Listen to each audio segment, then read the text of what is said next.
concern. I just wanted to tell a little history of my life that I've been through.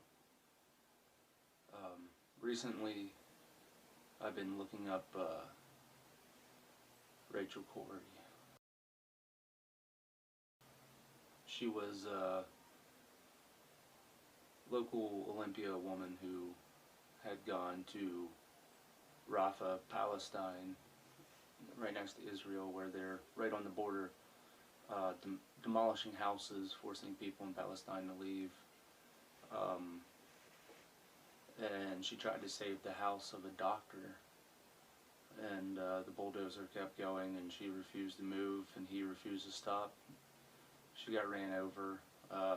Bulldozer then put the blade down and went in reverse, causing more damage.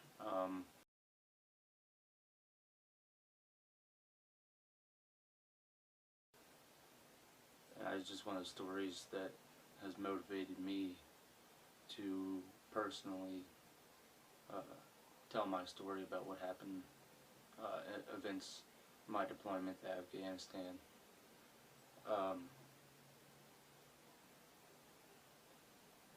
When I first got to Afghanistan, I didn't know what to expect.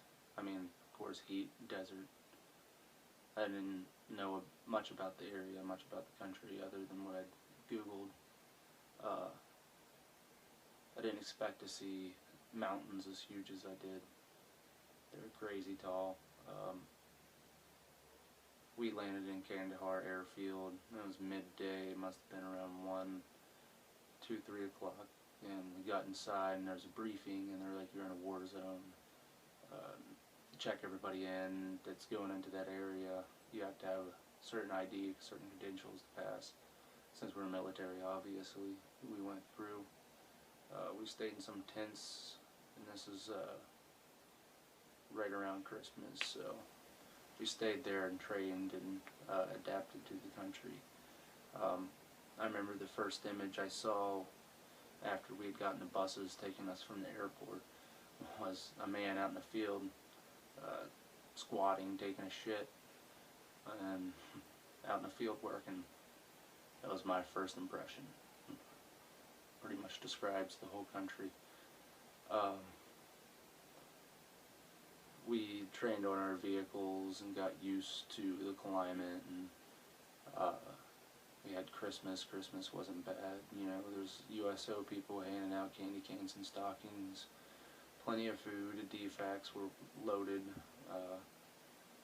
It was a nice time. I mean, we all kind of forgot, where we were for a second.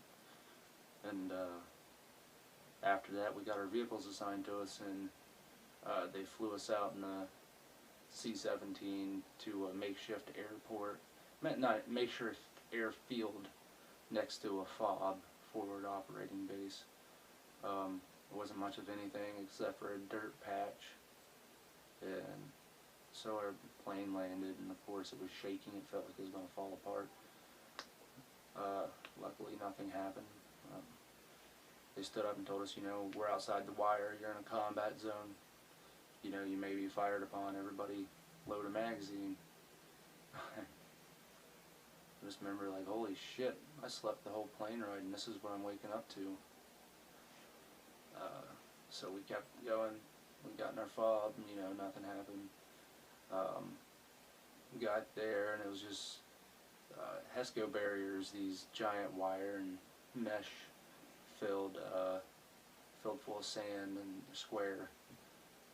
They put them in made a base out of all of them, and we were staying in these buildings, and they were kind of just plywood is all on the side and a roof. We made, our own little rooms out of plywood that we got from leftovers and stuff. Kind of stayed in there. I mean, I remember having a roommate, and it was a space about 2 foot wide by 4 foot long. Was the space that you could actually walk in, and that was that little tiny space, and we had our bunk beds right there we could sleep on. After that, we moved into a new building where it was like a little bit smaller than that, and you know, I collect stuff that I got from the country and ended up giving it as presents when I got back. I should have kept it, but first time we were there, it snowed. There was like 4 feet of snow on the ground. After the snow melt, we started going on mission. A couple missions here. We missioned to Baylo, a couple other places, Mizon, Sweeney, couple, just one place out beyond Sweeney. You kept going past Sweeney. We went to one time we got there. There was a little cop.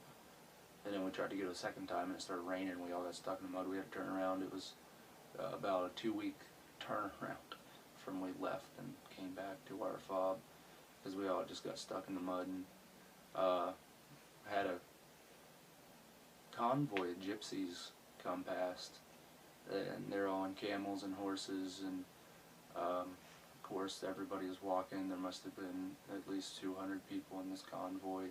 No vehicles, everybody walking, camels, horses, donkeys, carrying things, carts. They traveled past us, and I'm pretty sure the old woman put a curse on me. She started speaking in Pashto, saying stop looking at the women. Pretty sure I got a curse, but anyways, one day we were going through the town of, it's actually the capital of Zabul province. It's Kalat City, and it was just literally Kalat City, and that's kind of like an insult at the same time because most of the buildings were made out of brick and mud and donkey shit, and they'd stack it up against the walls and let it bake in the sun. And they didn't have any floors. They had, you know, dirt floors, and then beds with hay and blankets and pillows, and that's it. And so, I mean, you look around, there's bullet holes in these Kalats, and they made like a little city, and it was kind of intricate, the city was. They'd make like squares, you know, the auditoriums, or the little, had an outside opening and then square building. We're going through this Kalat city, and there was I remember a bridge that we went across, and right before the bridge there was kids throwing rocks. They'd try to hit our gunners in the head with rocks. And it's one of those things where, you know, it sucks, but you just have to duck down, and hopefully you don't get hit by a rock. You have your helmet on, you have all your gear on, you just duck down. You have to get past it, because you can't just, what are you going to do? What they decided to do was to get a shotgun that had they had put riot rounds in, and basically would pump these riot rounds and shoot the kids with them, because they'd throw rocks at us. I don't know what it says about the Geneva Convention about non-lethal riot shotgun rounds on children, but I remember the first sergeant that I was with at the time had put non-lethals in, so there was 3 non-lethals and then 1 buckshot. And instead of loading the buckshot first and then the non-lethals, so that way you'd pump the non-lethals first, he pumped the buckshot first. And he aimed up and he shot.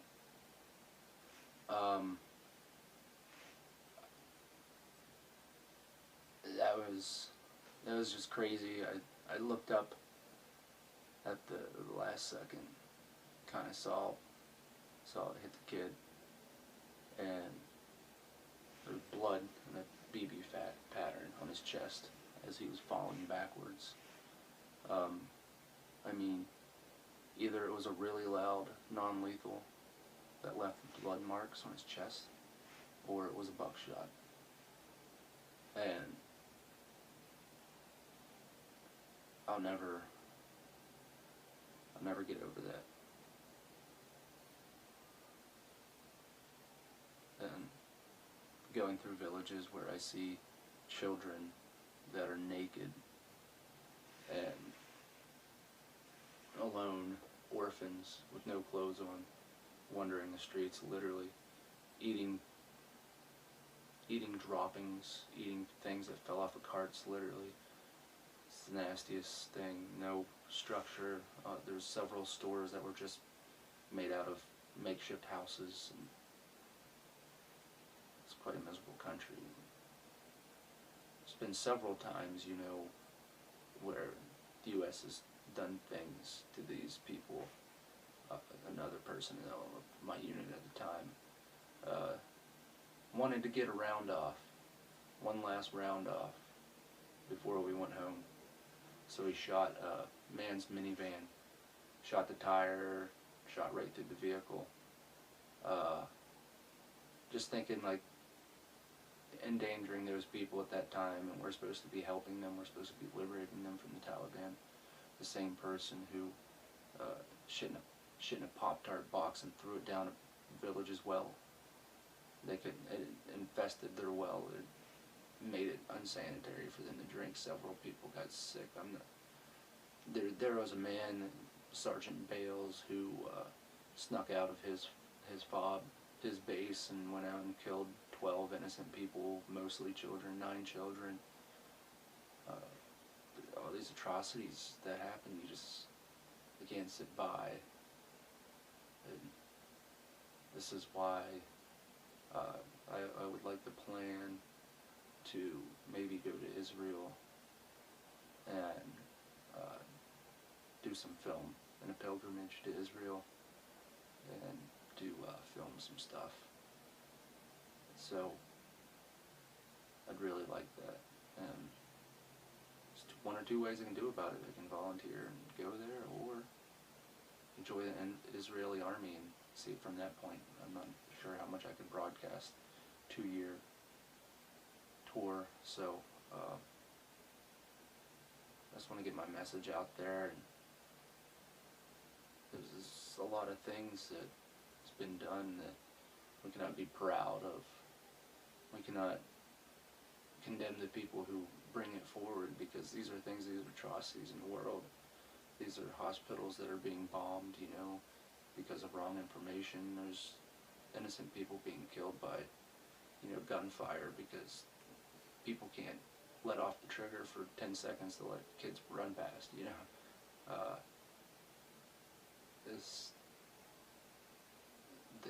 Just the crimes and the things that happen, even by the Taliban, of raiding and raping. The Afghani army raped a boy, and they came into the American med station on my base and asked why. You know, he had bleeding out of his anus, and he said he fell on his bedpost, and it was all of his fellow commandos who actually were anally raping him. Yeah, it's like their tradition. They call them chai boys. They have sex with them, man. They bring them their tea. It's hypocrisy in their religion, and also it's crazy to think, you know, the Taliban has traded a 13-year-old virgin for 7 camels. You know, you never know. You never know. You know, you gotta see the world for yourself. See the things that happen. See the innocent dogs that, you know, people have shot just for fun. Camels shot for fun. It's all tragic. It's all tragedy. Happens every day. There are kids killed, IEDs. Afghani police chief made a IED placer. He must have been like 13 years old. Made him sit on top of an IED while they shot it until it exploded. While at the same time, 4 Afghani soldiers got incinerated, got vaporized in a Humvee. The only thing left of the Humvee was the back trunk lid. Nothing else, no people, nothing blew up. Everybody had to shift through the body parts to make sure there wasn't any secondary IEDs. It's madness. War is. You gotta see what war is for yourself, because you just think it is what the news tells you, then you're wrong, because you got to experience yourself, talk to the people that's been there, get the word out. Conspiracy theories about aliens or secret weapons, or I have yet to see any of that stuff. I'd like to, I guess. I don't even know how true that is. I've never seen an alien in Afghanistan. I've woken up at 4 o'clock in the morning when the sun rises and never seen anything. I've been up all night, watching on guard, watching for Taliban, never seen anything. No futuristic weapons, no conspiracies I've ever heard of, other than these people who are being overlooked because American soldiers are killing children. And apparently no report has came back of American forces using non-lethal forces on children, when I know for a fact I saw it with my own eyes. I saw it happen. It's crazy. Sweep it under the dust, and then they try to press charges on me for falsifying a report and to get me shut up. And you know what? I did it first, but now this is for those children who may or may not have died or sustained injuries from non-lethal forces.